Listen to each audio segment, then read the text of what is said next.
పరమేశ్వరుణ్ణి ఉద్దేశించి చేసిన నమస్కారం, పూజ, చింతన, నామ సంకీర్తన అమోఘమైనవి అని, అతని కథలు వింటే దోషాలన్నీ తొలగి లోకం మంగళకరమవుతుందని పెద్దలు చెప్తారు. పరమేశ్వరుని పాదాలను ఎల్లవేళలా కోరి సేవించి నిపుణులైన వారు అంతర్ముఖమైన బుద్ధితో ఇహ పరలోకాలతోడి తగులం వదులుకొని ఏ తాపమూ లేక పరబ్రహ్మను చేరే మార్గంలో ఏ కష్టమూ లేనివారై సంచరిస్తారు.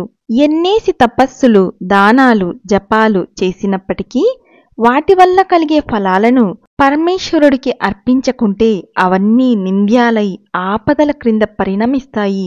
బ్రహ్మ, రుద్రుడు మొదలైన వారు పరమేశ్వరుని దివ్య సన్నిధికి ఎలా చేరగలం?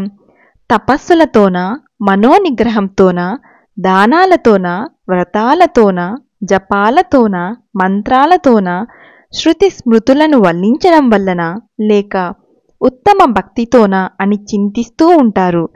యద్భావం తద్భవతి అన్నట్లు చూసే దృష్టికి అనుకూలమైన విధంగా దర్శనమిచ్చే ఆ పరమాత్మ భక్తి మార్గంలో చేరిన వారికే ఆయా సర్వ దృష్టులలో దర్శించే సమస్తాన్ని సమన్వయం చేసి సత్యమైన తత్వస్వరూప దర్శనం అనుగ్రహిస్తాడు. తాను పరిపూర్ణుడై ఉండి కూడా పృథివ్యాది పంచమహాభూతాలను కలిపి శరీరాలనే పురాలను సృష్టించి వాటిలో పురుషుడనే పేరుతో ఎవడు సదా ధీరుడై ప్రకాశిస్తుంటాడో, పంచభూతాలను 11 ఇంద్రియాలను ప్రకాశింపచేసి గొప్ప ప్రభావంతో షోడశ కళాత్మకుడై శోభిల్లుతూ ఎవడు జీవత్వమనే నృత్య విలాసం ప్రదర్శిస్తుంటాడో ఆ అవ్యయుడు, అచ్యుతుడు అయిన భగవంతుడు మనోజ్ఞమైన నవరసాలనే తేనెలు జాలువారుతూ నా మనస్సు నుండి పుట్టిన వాక్కులనే పుష్పమాలికలతో సజ్జనుల హృదయాలను అలరించుగాక. ఓ మహారాజా, నీవిప్పుడు నన్నడిగిన విషయమునే పూర్వం బ్రహ్మదేవుడు నారాయణుని వల్ల విన్నాడు. నారదుడు అడగగా దానినే ఆయన వివరించాడు.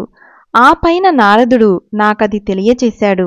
వినదగినది, మహా అద్భుతమైనది, సంశయం తొలగించడిది అయిన ఆ విషయం నీకు చెబుతాను విను. నారద మహర్షి బ్రహ్మదేవుడిని ఇలా అడిగాడు.